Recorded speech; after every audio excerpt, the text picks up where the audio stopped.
Le Stade Rennais a gagné contre l'Olympique de Marseille. Le Stade Rennais joue le titre, les amis. Non, plus sérieusement, le match commençait très mal. Le match commençait très très mal avec ce rouge de Aïd Boudlal. Là, je l'ai juste sous les yeux. C'était à la 31e minute. Voilà, rouge qui, je trouve, a été sévère. Ça aurait pu être un jaune orangé. Je trouve qu'il est sévère. Ça peut se mettre. Je suis d'accord que ça peut se mettre, mais je trouve qu'il est très très sévère. Et le pauvre Aïd Boudlal qui se voyait jouer avec le Stade Rennais à la place de Faye, qui on le rappelle a eu une sanction disciplinaire, hein, il n'est pas arrivé à l'heure ce matin. Donc j'ai trouvé ça un peu dommage pour Aïd Boudlal, chose faite, chose dite, bon bah voilà.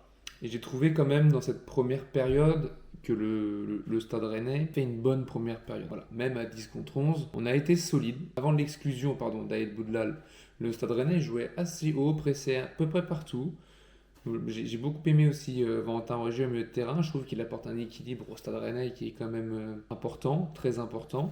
Si d'ailleurs on doit regarder un petit peu les stats de Valentin Rongier ce soir, je voulais les mettre juste ici. Alors déjà sur sa hitmap, il a un peu partout. Il a 34 touches de ballon.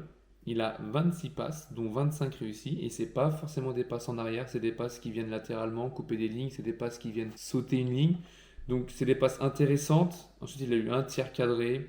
Il a gagné 3 duels. Non, il a gagné 2 duels sur 3. Et en duel aérien, il en a gagné un sur un. Il a fait une faute. Il s'est pris un jaune parce qu'il est parti. Il est parti aller par.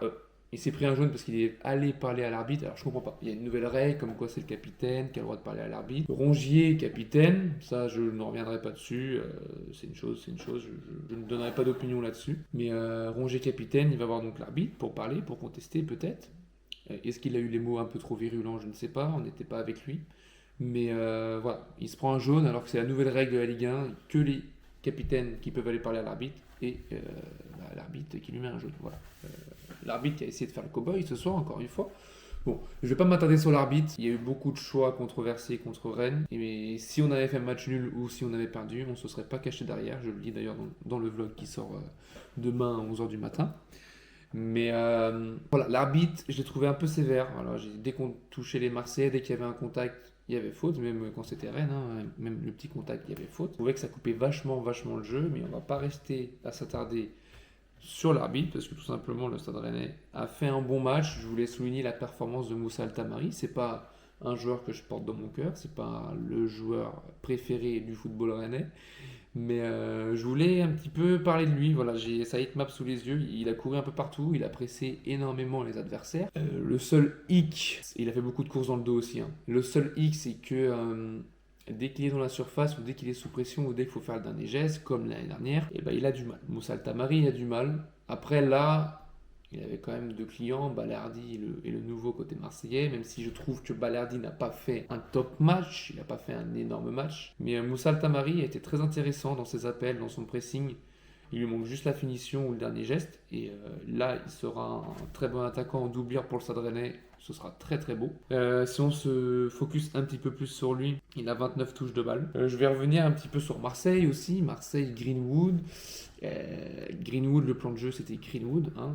Clairement, on s'en doutait avant le match, mais pendant le match, c'était encore plus flagrant. Greenwood, tout passait par lui. Le problème, c'est que c'était tout le temps le même schéma de jeu, le même type d'action, les mêmes dribbles. Donc Greenwood, au bout d'un moment, bah, je pense que Jacquet et Merlin et Wu, bah, ils ont vite compris ce qu'il essayait de faire. Et du coup, bah, il n'a pas vraiment été dangereux. Il y a deux poteaux côté marseillais. Alors, je ne sais plus qui, j'étais au stade et j'ai pas revu les images. Il y a deux poteaux, on est très chanceux. Samba, je ne sais pas ce que vous en pensez, mais moi j'ai trouvé quand même que Samba, il n'était pas hyper serein dans ses sorties. Il s'est loupé quand même deux trois fois. Heureusement que Marseille ne met pas les balles au fond parce que j'ai pas trouvé Samba hyper serein. Son jeu au pied, il n'a pas encore été flamboyant. Maintenant, j'ai envie de parler de Frankowski et de Merlin, qui ont fait un excellent match. Un excellent match. J'ai beaucoup aimé Frankowski et Merlin. Ça apporte du caractère sur les côtés. Et j'ai aimé ça. Fofana, il a fait un excellent match aussi. J'ai trouvé qu'il était vraiment plus en jambes. Bon, il y a quelques occasions où il tergiverse trop, il met trop de temps à donner la balle et du coup, bah, le Stade Rennais, il peut rien faire parce que le bloc marseillais se replie. Donc voilà, première mi-temps, j'ai trouvé que c'était équilibré. Deuxième mi-temps, bah, on a fait le dos rond. Forcément, quand tu es à 10 contre 11 en seconde période, bah, tu joues en bloc bas. Voilà, tu joues en bloc bas. Et on a laissé un peu Marseille faire son jeu. Voilà, moi j'ai trouvé Marseille, et je les attendais un petit peu plus forts. Voilà, je les attendais un petit peu plus forts. Après, Amine Gouiri a été un petit peu transparent. Aubameyang en rentrant, je ne l'ai pas trouvé exceptionnel. Jonathan Rowe, franchement, je l'ai trouvé vraiment pas très bon. Je lui mettrais un bon 3 sur 10. Par contre, Rabiot, je l'ai trouvé intéressant. Murillo, j'ai pas aimé. André Gomes et Hojberg, j'ai trouvé ça quand même assez solide. Mais la défense de Marseille, je l'ai sous les yeux là. Donc, Kondogbia qui n'arrive pas à faire une relance. Kondogbia qui joue défenseur central, j'ai pas compris pourquoi De Zerbi a fait ça. Bon, bah, il l'a fait, mais Kondogbia, je l'ai trouvé vraiment, vraiment mauvais. Balardi, il était pas à son top, et Egan Riley, bon, bah, j'ai pas trop d'avis, il était un peu loin de moi vu du stade. Sinon, moi, mon top joueur, mon top sur ce match, c'est compliqué, hein. Dans la liste, je mets Tamari, Rongier et Merlin. Je vais pas mettre Ludovic Blas.